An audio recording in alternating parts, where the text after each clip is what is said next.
About 2 months ago, I made a video listing my top 10 favorite Easter eggs in Pokemon Omega Ruby and Alpha Sapphire. This video blew up beyond anything I could have ever anticipated. I really enjoyed making that video as well, and it makes me really happy knowing that others enjoyed it too. So, in today's video, I'm going to be jumping back and analysing my top 10 favorite Easter eggs of Pokemon X and Y. Let's get started! At number 10 we have the Korres reference. In Route 10, there's a backpacker who references Korres. He states, "A few years ago, this really strange dude named Korres told me that these stones emit some kind of special energy." This reference made me happy, with Korres being one of my favourite characters from Unova. This statement also begs the question of why I was actually in Kalos, so it's interesting to wonder why. Number 9 is, "My body is ready." You hear this phrase when talking to a trainer in Victory Road. He exclaims that after all of his training, his body is ready. This is of course a reference to a statement made by the Nintendo executive Reggie during 2007. My body is ready. This statement went on to become a popular meme, and now it's found its way into a main series Pokemon game. Number 8. Only Team Flair's staying alive. During the events of Geosenge Town, there is a Team Flair grunt who states, "Only Team Flair's staying alive, staying alive." This is of course a reference to the 1977 song, Stayin' Alive by the Bee Gees. The silly references like this that have been placed in the more recent games really make them that bit more enjoyable for me. Number 7. The Perfume Palace Garden. At the back of Perfume Palace, there are 4 sections of hedges that seem to be laid out rather strangely. But when you look at it from above, you'll be able to see that they are actually in the shapes of 3 different Pokemon, being Solrock, Chandelure, and Pyrock. The other hedge doesn't seem to resemble a Pokemon at all, and it's most likely laid out that way due to the Furfrou chase that takes place in the main story. I'm not exactly sure what the purpose of these hedges may be, or if they have any connection to the Reshiram and Zekrom statues that are also in the garden, but it's still a pretty cool feature to look at. Number 6. The Blue reference. In one of Lumiose City's Pokemon Centers, there's a woman who references the rival of Generation 1, Blue, and she states that he has been in the Kalos region. Blue has always been one of my favourite characters from the entire series, so it was nice to see him acknowledged even in the new games. It could also hint toward an appearance by Blue in the next installments of Generation 6, but maybe that's looking too far into it. Number 5. Missing No. In Lumiose City's Boutique Couture, it's possible to see something that looks just like the infamous Missing No. I don't know if this truly is a bug, or if it was placed there purposely as an Easter egg to entertain fans, but it still looks pretty cool. Number 4. The Ghost Girl. Here she is, and I'm sure that some of you were expecting her to be on this list, and rightly so. This Ghost Girl appears unexpectedly in Lumiose City, and then disappears.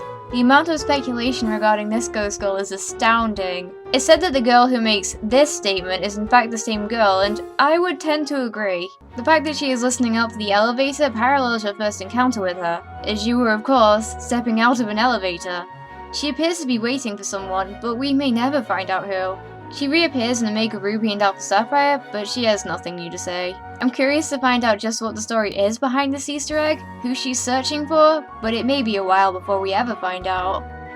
Number 3. The Jubilife City music. In Snowbell City, there is a female ace trainer who will ask you to listen to a piece of music that she composed in a region far away. When you listen to her song, like so,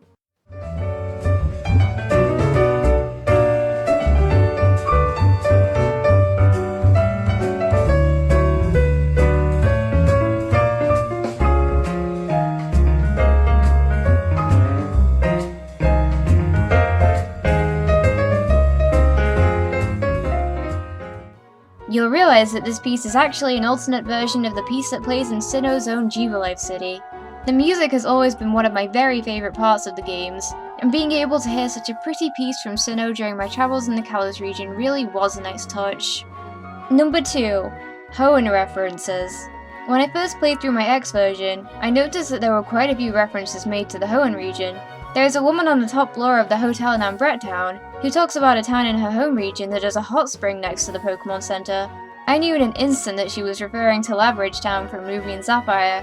In the Lumiose Museum, there is a painting that features Pico and Mr. Briny from these games. And, possibly my favourite Hoenn reference in these games would be the fact that a section of the Kalos champion Dianthas Theme actually shares the same tune as the Hoenn Gym Leader theme. If you listen to it like so,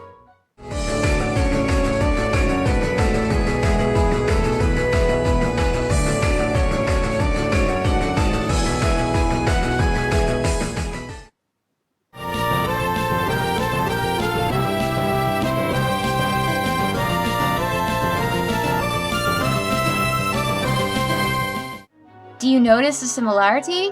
It's undeniably a reference. Let's take into consideration that I saw all of these references before the Hoenn remakes were even announced, so seeing them at the time really did give me hope that there would be Hoenn remakes one day. And my favorite Easter egg in Pokemon X and Y is the Lumiose A Sign. It all goes on in Lumiose City. Behind the sign in Lumiose Station, there is a message that reads, "I'm going to get help. Wait in the usual place." This simple message has opened up so many questions. Where is the usual place? Why do they need help? And most important of all, who is writing the message? This may be unrelated, but there are also two Skiddo seen outside of the station. When talking to a woman nearby, she states that they are waiting for their trainer to return. Does this have a connection to the note? What about the Lumiose City Ghost Girl? Was she the one who wrote the note, or is she searching for the person who did? She's certainly searching for someone, so it's possible that these two Easter eggs are connected, especially as they both take place in Lumiose City. Such a small message that could be so easily missed has so much mystery surrounding it, and that is why it is my favorite Easter egg of Pokemon X and Y. And so that was my list of my top 10 Easter eggs in Pokemon X and Y. If you can think of anything that wasn't featured on this list, then be sure to let me know. In any case, thank you all so much for watching, and I'll see you next time. Bye!